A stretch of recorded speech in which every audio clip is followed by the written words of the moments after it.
પ્રભુનો સંબંધ એ જ અખંડાનંદ. જરાય ચિંતા કરતા નહીં, છતાંય વાતને સાંભળજો. કૃષ્ણામૃત મધ્યના 53માં પ્રભુએ કહ્યું, મોટા પુરુષ આટલું ઠીક કરે છે, આટલું ઠીક નથી કરતા. ત્યાં તો મહારાજે બહુ ખુલ્લું કહી નાખ્યું. અડધો વિમુખ, મૂર્ખ શિરોમણી, પ્રણિર્ગાવ આવ્યા છે, વાંચી લેજો. આટલું ઠીક કરે છે, આટલું ઠીક નથી કરતા. જે પ્રભુની ગોદમાં આપણે બેઠા એનું સહજ બધું ગમાડવું પડે જ. પણ કોઈ બુદ્ધિનો રડ એટલો વિચિત્ર છે, એ પાપ સૌને વર્ગ્યું છે. દરેક વ્યક્તિ એના મનના વિચાર અને બુદ્ધિના નિર્ણયથી જીવે છે. મોટા પુરુષ દરેક સેકન્ડે દરેકને આગળ લેતા હોય છે. પ્રસંગો અનિવાર્ય રહેવાના છે. આપણે બહુ ધ્યાન ત્યાંના સંબંધમાં ખંડ રહેવું છે.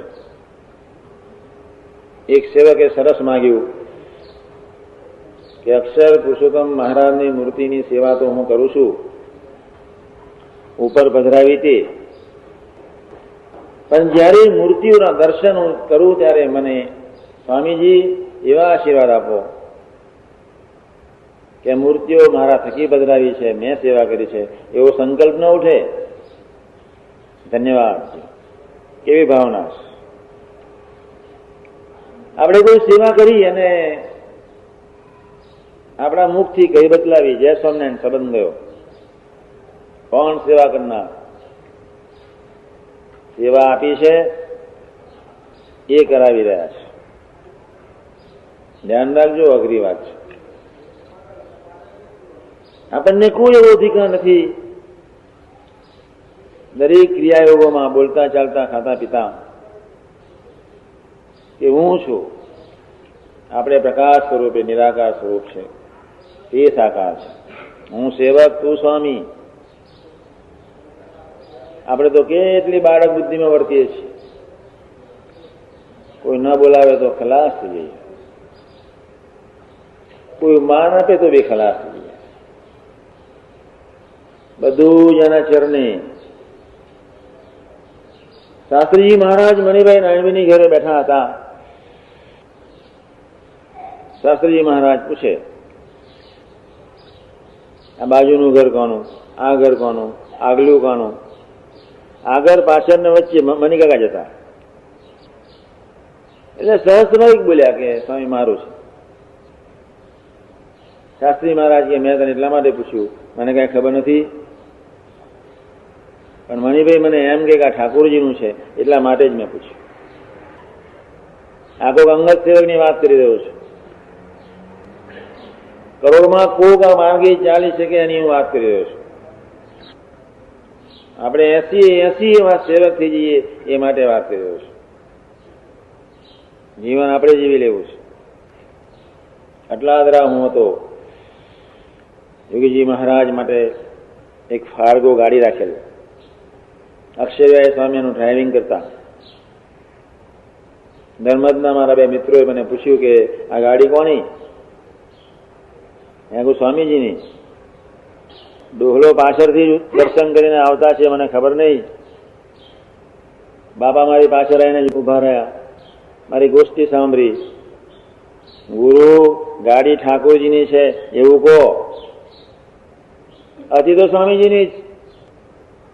એ કોક સૂજ આપતા હતા. અમે ટપાલ લખતા હતા સ્વામીજીની સાથે. સ્વામી આવા આસન પર જ બેઠા હોય, નીચે હોવ, મોટો ધૂસો ઓળીને બેઠા હતા. પેન શોધ્યા કરે, ઢૂસા મટવી ગયેલી. ગુરુએ આ ઊંચું કર્યું એટલે પેન પડી ગઈ. પેન સાફ કરતો હતો તો એ સ્વામી શોધ્યા કરતા હતા. પેલી પડી એટલે કોઈ અંદર સહી નીકળી ગઈ હશે. હું જોઉં એટલે ભટ્ટે સાહેબ મને પૂછ્યું કે આ પેન કોની? સ્વામીજીની. અને કે પેન જડી? હા. સ્વામી એકદમ ભટ્ટે સાહેબ કે આ પેન તો ઠાકોરજીની છે. એની આખી કોન્શિયસનેસ જુદી હતી.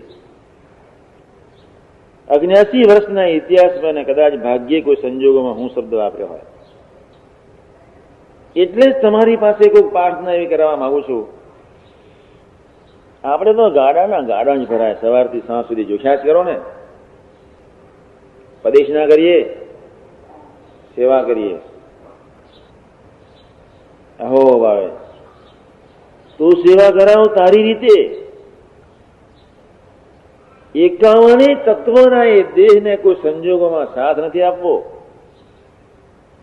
કોઈ 2 શબ્દ કયા ને હૈયામાં ચમચમી ઉઠ્યું, જુદા પડી જજો. હૈયું જયારે ઉદાસીન વર્તે, સેવા કરવાનું મન ન થાય, વિચારે ચડી ગયેલું મન સ્થિર થવા તૈયાર ન હોય, અને ત્યારે પણ તે વખતે દિલથી માનજો મારા પ્રભુની કોઈ આગવી લીલા છે અક્ષરધામ તરફ ખેંચવા માટેની. પણ શું થશે, કેમ થશે, એના વિચારોમાં ગયા તો સમજી લેજો પ્રભુની કોઈ ભયંકર ઉપેક્ષા છે. પાપ લાગી જાય. એકાંતિકના માટે પાપ શું? પ્રભુને સ્વીકારીએ નહીં, તે પ્રભુની ઉપેક્ષા કરીએ. પ્રભુનું બળ ન લીધું એ ઉપેક્ષા કર્યા કહેવાય. હોય જ સૌનું કામ કરે, હું મારું કામ કરું. મારું કામ છે સંભાળવાનું, મારું કામ છે સ્મૃતિનું, સેવાનું, સુહૃદ ભાવનું. જે ચાલતું હોય ચાલવા દેવું. એમાં ડેડી વિરોધ નહીં કરવાનો. પહેલા તો હું કેવી ઉમંગથી સેવા કરતો હતો, ને સ્વામી આવે તો દર્શન કરવા ભાગતો હતો ને દોડતો હતો ને કેવો ઉમંગ હતો. અત્યારે તો એ ભરખાઈ ગયો છે, અદ્રશ્ય થઈ ગયો છે, ક્યાં ગયો છે? સારું જ છે. જડ પ્રકૃતિની પ્રીતિ ગુણાતીત થવા પ્રયત્ન કરતી હોય તો રાજી થવું, કેવું? આપણો વિષય નથી. આપણી મોટા પુરુષ તરફ નજર છે તો આપણી 1 સેકન્ડ બગડતી નથી. તો શા માટે કોઈ વિચારમાં જઈએ? કોઈ સંજોગોમાં વિચારમાં નહીં જાય. બુદ્ધિથી વિચારવું ને ઉદાસીનતામાં બેસી રહેવું એ ખરેખર સેવક કદાપી કોઈ સંજોગોમાં બેસી શકે નહીં, એને શોભે નહીં. હું નારાયણનો સેવક, નારાયણ મારા છે, પ્રભુ મારા છે. આવી કોઈક અદભુત પ્રીતિથી આવા સંબંધથી આપણે જીવી લેવું. એટલે મેં ગઈકાલે તમને ખાસ કહ્યું હતું કે આ જીભડીએ કહીને ભૂલે ચૂકે, મોહબ્બતે કહીને, સારપે કહીને બોલાયો, સંબંધ તૂટ્યો. નજર ગઈ, સંબંધ તૂટ્યો. પોતાનું વાણ્યું, સંબંધ તૂટ્યો. વિચારમાં ગયા, સંબંધ તૂટ્યો. ચિંતામાં ગયા, સંબંધ તૂટ્યો. પ્રશ્નમાં ટોયા, સંબંધ તૂટ્યો. બધાથી પર આપણે છે. તમારે ઉતાવળ કરવાની જરૂર નથી. આ લોકોને વાત કરું છું. આપણે તો એક સેવા કરી લેવી, એમાં સંબંધ આવી ગયો. એક રૂમમાં 7 સંતો રહેતા હોય તો તમને સૂઝ હોવી જોઈએ, મારે સાધુની પથારી પાથરી દેવી જોઈએ. સવારના પણ બહાર ગયા તો મારી ફરજ છે કે સાધુની પથારી લઈ લેવી જોઈએ. મારો બેટો પેલો આવીને સૌની લે છે. ધ્યાન રાખજો. સૌની સેવક સૌની સેવા કરે, સૌનો એ થઈને રહે. આખી આ મંગલકારી અવસ્થા તદ્દન જુદી છે.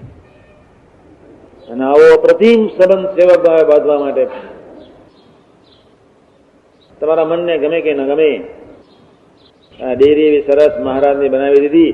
આવીને 20-25 મિનિટ પ્રાર્થના કરી લઈએ, ભજન કરી લઈએ, એ જ આલોચને વિચારમાં રહીએ. લેટ્રિનમાં શું નવરા છીએ? ચોકડા પર બેઠા હોય તો બી આ એક વિચારમાં બસ સેવક થવાનો લાવો. જેની આ એક ભાવનાને રુચિ હોય એને ત્રિકાળમાં દેશકાર ન લાગે. દેશકાર ન લાગે એનો અર્થ એ છે કે એની 1 સેકન્ડ બગડે નહીં.